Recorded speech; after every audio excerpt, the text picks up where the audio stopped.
Hi, everyone. I want to talk you through some information about the DYW fundraising program for the class of 2023.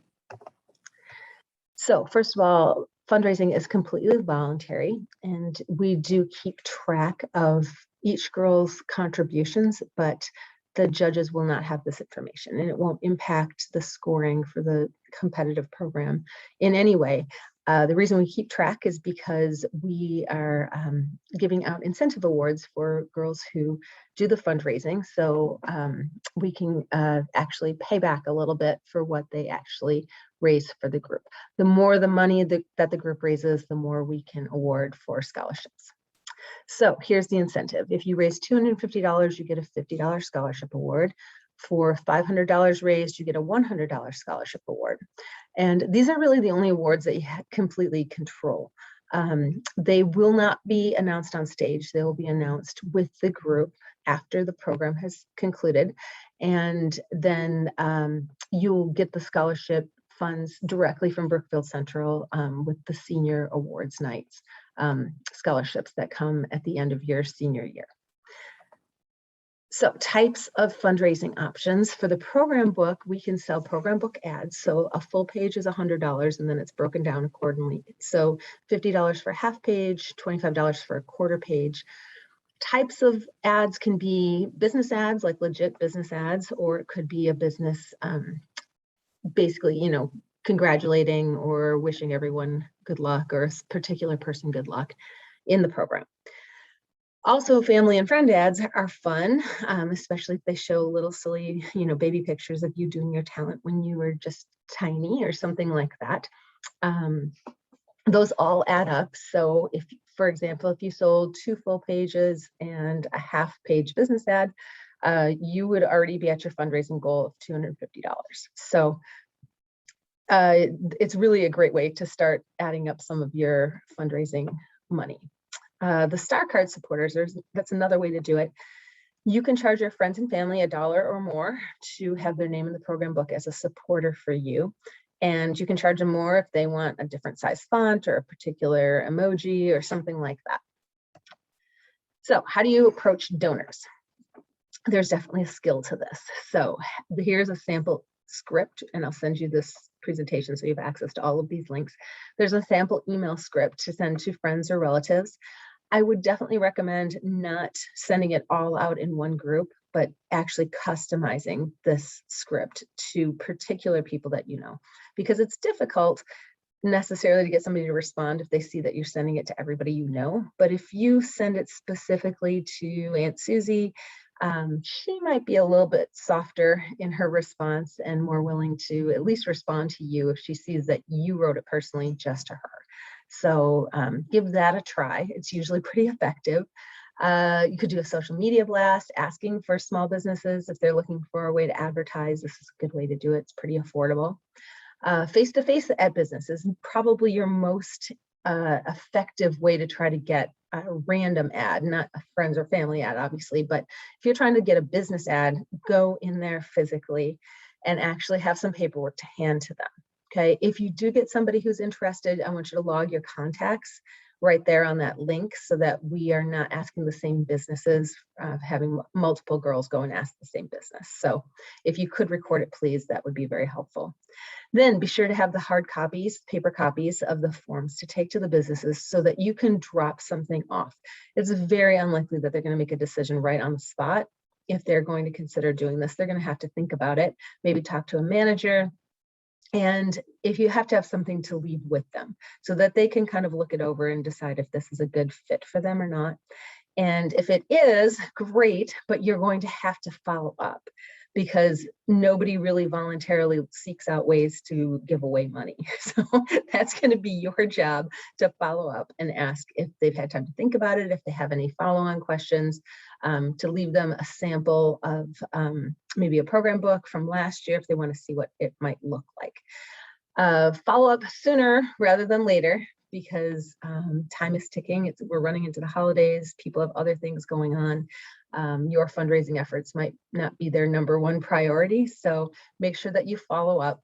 And I would say really get out there and try to get some ads sooner rather than later, because if you put this off until the holidays, a lot of times people are gone on vacations or family time, and our program is really right after Christmas. So there's not a lot of time after Christmas to be making these kinds of fundraising efforts. And especially if somebody needs a couple of weeks to think about it, then you really don't have the time after the Christmas holiday. So I would say hit the ground running on this one.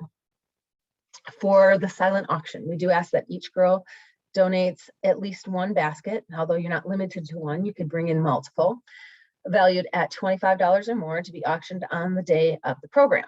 The sales from the auction items will count towards the participants' individual fundraising, but the total money that collected from the silent auction will go towards next year's fundraising group, because I have to calculate how much scholarship award we can actually give out on the day of the program. I have to have that figured out prior to the day of the program. So I don't count that money coming in at the silent auction in our scholarship totals, but I will count it as your personal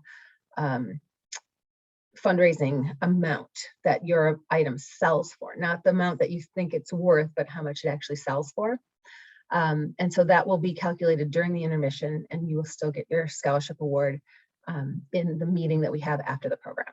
So I ask that you upload the description of your item no later than Friday the 14th, which is the day of the dress rehearsal, and plan to bring that item to, well, probably to Wisconsin Hills on the day of the actual interview for the program.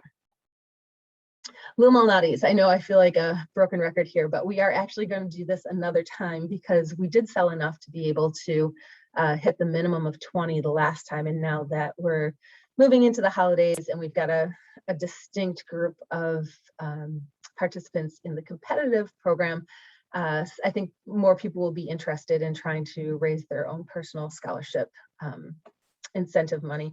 So we're going to do it again, and you're welcome to do it again. If you've already sold some and you feel like you could sell more, great. If you didn't do it last time and you want to give it a try this time, that's a good idea too. So think about coaches, teachers, neighbors,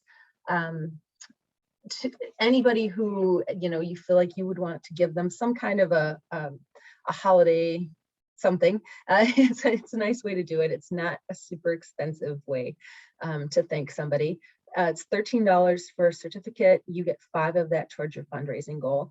And we need the orders in by Monday, December 6th, so that we have them in time for you to be able to give them out at Christmas time. So that is going to be a hard deadline of Monday, December 6th.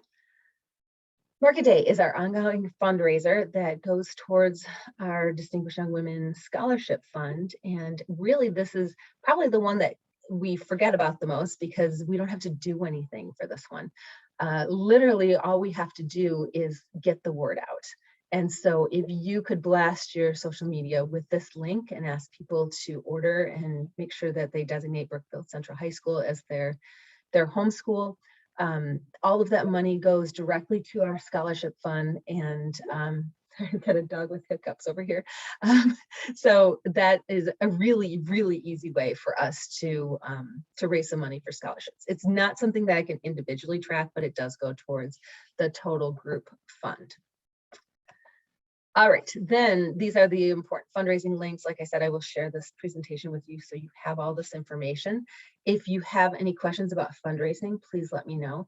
Consider also that many businesses might not be in a position to be able to write you a check for an ad, but they might have some kind of product that they would be willing to make a donation for a silent auction. So be flexible in what you would be willing to accept. If you go in trying to sell ads, but that doesn't work, maybe say, well, would you maybe have product or gift card or gift certificate or services that you might be willing to donate for the silent auction?